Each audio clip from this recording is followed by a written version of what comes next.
Leitura direta do Novo Testamento, capítulo por capítulo, sem comentários. Evangelho de Marcos, capítulo 7. E ajuntaram-se a ele os fariseus e alguns dos escribas que tinham vindo de Jerusalém. E vendo que alguns dos discípulos comiam pão com as mãos impuras, isto é, por lavar, os repreendiam. Porque os fariseus e todos os judeus, conservando a tradição dos antigos, não comem sem lavar as mãos muitas vezes. E quando voltam do mercado, se não se lavarem, não comem. E muitas outras coisas há que receberam para observar, como lavar os copos e os jarros e os vasos de metal e as camas. Depois perguntaram-lhe os fariseus e os escribas: por que não andam os teus discípulos conforme a tradição dos antigos, mas come o pão com as mãos por lavar? E ele respondendo disse-lhes: bem profetizou Isaías acerca de vós, hipócritas. Como está escrito: este povo honra-me com os seus lábios, mas o seu coração está longe de mim. Em vão, porém, me honram, ensinando doutrinas que são mandamentos de homens. Porque deixando o mandamento de Deus, retendes a tradição dos homens, como o lavar dos jarros e dos copos, e fazem muitas outras coisas semelhantes a estas. E dizia-lhes: bem invalidais o mandamento de Deus para guardar a vossa tradição. Porque Moisés disse: honra teu pai e tua mãe, e quem maldisser o pai ou a mãe, morrerá de morte.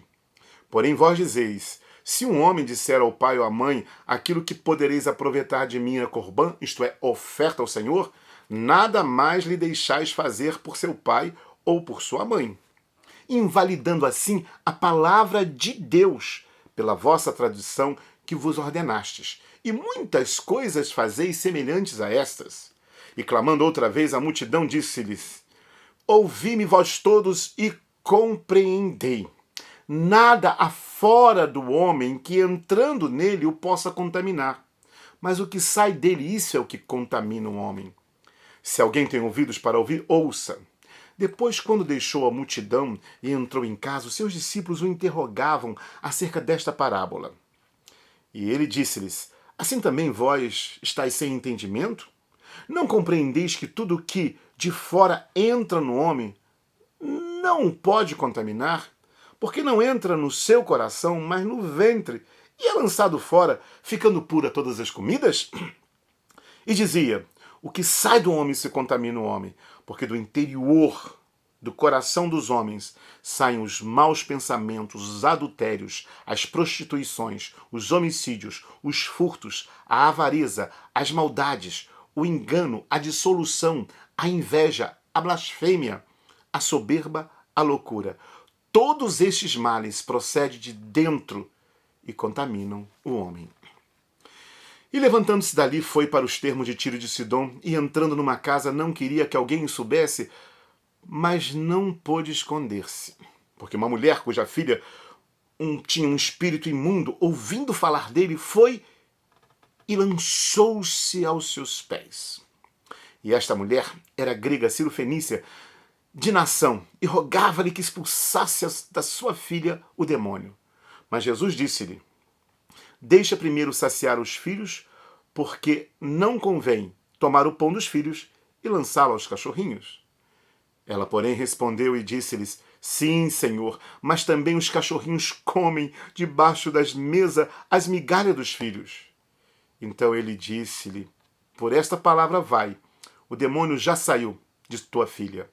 E indo ela para sua casa, achou a filha deitada sobre a cama, e que o demônio já tinha saído.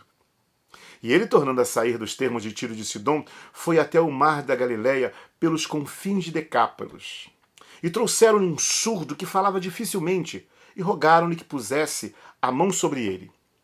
E tirando a parte de entre a multidão, meteu-lhe os dedos nos seus ouvidos, e cuspindo, tocou-lhe na língua. E levantando os olhos ao céu, suspirou e disse: Efatá, isto é, abre-te. E logo se abriram seus ouvidos, e a prisão da língua se desfez, e falava perfeitamente. E ordenou-lhes que a ninguém o dissesse, mas quanto mais lhe proibia, tanto mais o divulgavam. E admirando-se sobremaneira diziam: tudo faz bem, faz ouvir os surdos e falar os mudos. Marcos, capítulo 7. Que nesse dia que Deus está te dando, você também possa fazer uma escolha única, viver pela palavra de Deus, e não pela tradição e pela cultura, mas deixar que o reino de Deus governe o teu ser, porque certamente a presença dele virá para também, ao seu redor, expulsar todo espírito opressor que queira bloquear sua vida, sua casa, sua família. Viva para Deus. Bom ter você na leitura direta do Novo Testamento sem comentários. Até o próximo capítulo.